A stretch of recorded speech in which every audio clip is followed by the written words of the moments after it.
Maung Bandung dengan gagah perkasa berhasil taklukkan perlawanan Peaky Blinders di Gelora Bandung Lautan Api. Wow, wow, wow, wow.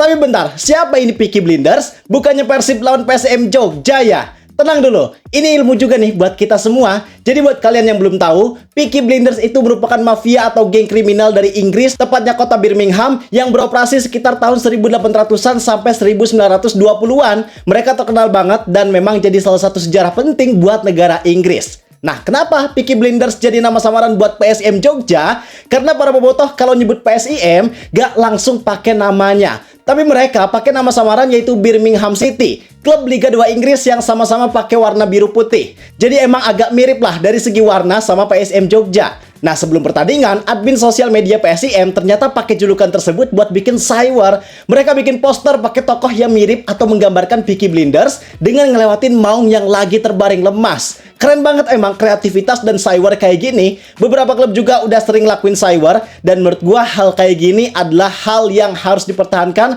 bahkan ditingkatkan, karena bisa menambah keseruan dan hype pertandingan juga. Tapi, walaupun PSM Jogja udah bikin poster cyber yang cukup ngeri ya buat Persib, tapi ternyata hasil di lapangan gak sesuai sama apa yang ada di poster tersebut.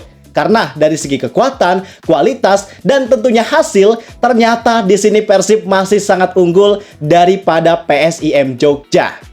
Emang Persib ini kalau udah main di GBLA bener-bener ngeri. Antusiasme supporternya tinggi banget. Kemarin juga gue sempat ikut war tiket Persib di aplikasinya, tapi ternyata gak dapet. Antriannya lama banget, Pak. Itu cuma beberapa detik doang langsung full book, dan cuma hitungan menit langsung sold out. Saking antusiasnya bobotoh buat nonton Persib Bandung. Yang war tiket mungkin ada ratusan ribu orang, tapi kuota yang disediakan cuma sekitar 27 sampai 30 ribuan. Wajar banget kalau sesusah itu buat dapetin tiket pertandingan. Jadi buat Persib bisa kali ya di laga terakhir penentuan juara kita bantu ramein stadion gitu. Coba dong kalian bantu tag Persibnya. Tapi balik lagi ke pertandingan, tentu ini jadi kemenangan yang sangat penting lainnya buat Persib yang lagi fokus kejar gelar juara. Dengan kemenangan ini, mereka sekarang memastikan posisi pertama di pekan ke-31 dengan koleksi 72 poin. Lumayan banyak ya, udah nyentuh angka 70-an. Walaupun Borneo FC belum main, mereka baru bakal main di tanggal 5 Mei lawan Persita Tangerang. Tapi apapun hasil yang mereka dapatkan, berapapun kemenangan yang Borneo dapatkan, tentunya gak akan bisa menggeser posisi Persib Bandung di puncak klasemen karena mereka kalah head to head. Sedikit tentang regulasi head to head, ini sebenarnya bagus banget, Pak. Karena dengan regulasi ini bisa menekan risiko terjadinya main mata atau permainan mafia bola. Kenapa? Karena dengan regulasi ini, ya kalau lu mau juara maka lu dituntut harus bisa menang head to head dengan siapapun supaya posisi lu bisa lebih aman ketika ada klub lain yang poinnya sama.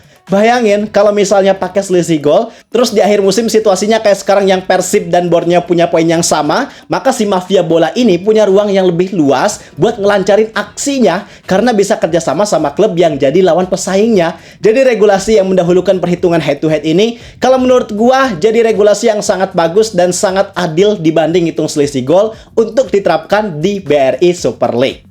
Dan tentu sekarang situasinya menyisakan 3 laga final buat Persib Bandung. Bener-bener udah sangat dekat dengan gelar juara. Tapi buat bobotoh jangan senang dulu, karena pertandingan selanjutnya bisa kita bilang sebagai ujian yang sebenarnya. Ujian yang paling berat yaitu tandang ke markas Persija Jakarta.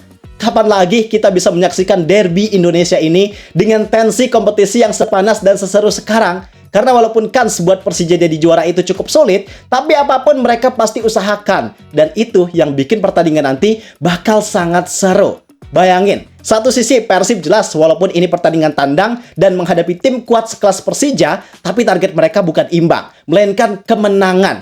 Gak ada toleransi sedikit pun buat Persib gak mendapatkan 3 poin kalau Persib mau jadi juara. Sedangkan di sisi lainnya, yaitu Persija juga masih punya kans buat jadi juara. Mereka pasti bakal sangat mengusahakan, ditambah lagi mereka main home, pasti mereka juga gak rela buat Persib curi 1 pun poin. Dan sebagai rival, tentunya mereka juga pasti gak akan rela kalau sampai Persib bisa jadi juara.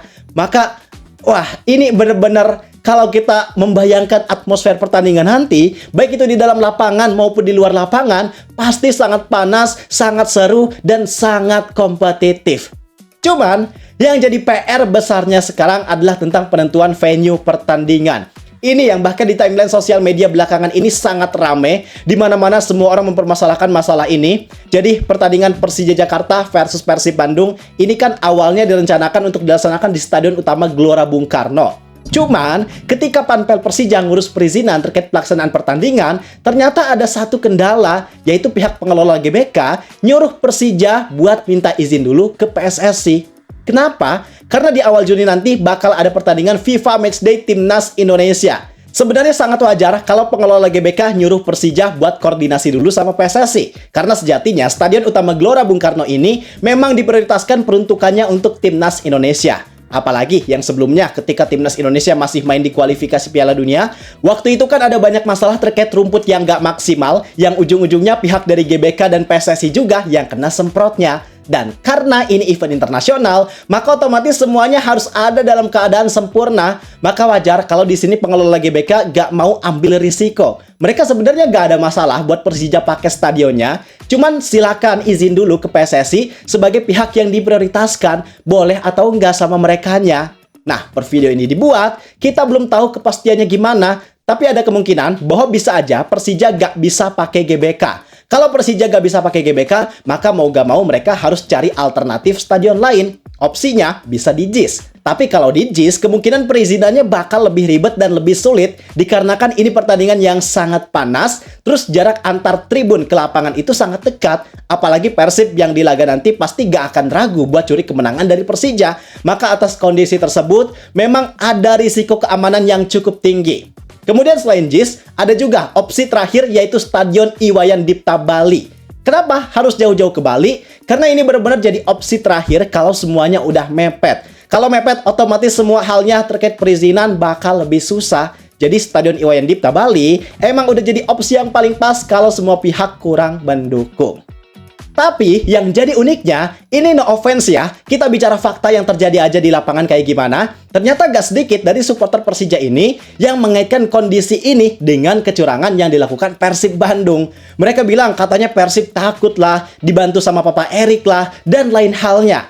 Nah sekarang gue mau ngasih pandangan yang benar-benar objektif atas situasi ini. Jujur, kalau ada pihak yang bilang kalau ini ulah Papa Erick Thohir yang bantu Persib buat jadi juara, tentu itu adalah pendapat yang sangat gak masuk akal dan sangat kurang bijak. Karena mau dilihat dari segi apapun, dari segi manapun, Erick Thohir dan Persib Bandung udah gak punya hubungan apapun. Dia gak punya jabatan di Persib, dia gak punya saham di Persib. Maka secara logika, apa untungnya buat Erick Thohir ngelakuin hal ini buat Persib Bandung? Dan kalau penilaian Erick Thohir sebagai papahnya Persib Bandung itu cuma dilihat dari track record beliau yang pernah punya jabatan di manajemen Persib, maka bagaimana dengan status Erick Thohir yang pernah punya jabatan juga di manajemen Persija sebelum beliau masuk ke Persib Bandung? Maka tentu poin yang pertama, yang ada indikasi bahwa kesulitan Persija untuk bermain di GBK melawan Persib ada pengaruhnya sama Erick Thohir yang ingin menguntungkan Persib, jelas ini sangat keliru dan sama sekali gak bisa dibuktikan dengan hal apapun. Menurut gua, justru poin yang lebih penting untuk kawan-kawan dari Jackmania pikirkan dan permasalahkan adalah manajemennya sendiri. Kenapa sampai situasi ini bisa terjadi? Kalau masalahnya terkait perizinan, kenapa dari dulu hal ini gak dikomunikasikan lebih awal ke semua pihak? Padahal kan situasi kayak sekarang rasanya bukan situasi yang baru buat Persija. Karena sebelumnya di beberapa laga tertentu, mereka juga pernah mengalami masalah yang sama. Tapi kenapa hal itu seolah gak jadi pembelajaran buat mereka? Kenapa gak ada solusi yang pasti untuk mengatasi masalah ini secara lebih baik? Misal, ini yang sangat ideal untuk dilakukan, bahkan beberapa klub Super League juga udah jauh lebih dulu melakukan hal ini, yaitu terkait pengelolaan stadion jangka panjang selama puluhan tahun ke depan. Hal ini udah jauh lebih dulu dilakukan oleh Bali United ataupun Persib Bandung, dan terbukti saat ini mereka gak pernah ada kendala yang cukup serius terkait masalah venue pertandingan. Mau kapanpun mereka pakai stadion, itu sangat bisa karena pengelolaannya udah mereka kelola sendiri. Sehingga ketika ada event tertentu, ya mereka bisa milih untuk lebih memprioritaskan penggunaan stadionnya untuk pertandingan sepak bola mereka. Dan Persija juga kan sebenarnya udah punya kerjasama ya bareng pengelola JIS untuk memprioritaskan Persija menggunakan stadion JIS. Tapi realitanya prioritas tersebut gak benar-benar terlaksana. Maka harusnya yang dipertanyakan adalah itu. Kenapa udah ada kerjasama kok Persija masih sering terkendala venue pertandingan? Yang harus dipertanyakan adalah bagaimana manajemen Persija mengelola kerjasama tersebut kok sampai bisa realitanya gak sesuai sama kesepakatan. Atau kalau belum mampu mengelola jangka panjang, setidaknya mereka harus bisa ngurus perizinan dan booking stadion dari jauh-jauh hari. Analisis semua hal yang harus diurusnya apa aja, pastikan semuanya, supaya situasinya nggak harus nunggu keputusan dengan waktu yang mepet kayak sekarang. Daripada buang energi untuk sesuatu yang nggak bikin kita jadi berkembang, lebih baik fokus sama apa yang bisa dikontrol, karena benefitnya tentu kita bisa mengatur apa yang kita inginkan, sekaligus kita sendiri juga bisa jadi lebih berkembang.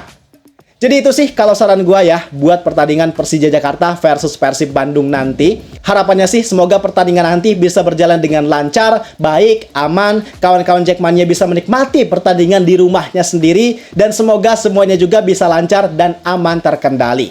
Kalau kalian ada masukan atau saran, boleh tulis di kolom komentar. Gua rasa cukup sekian untuk video kali ini. Like dan subscribe-nya jangan lupa. Terima kasih, gua Zidan Fatoni. Sampai jumpa di video berikutnya. See ya!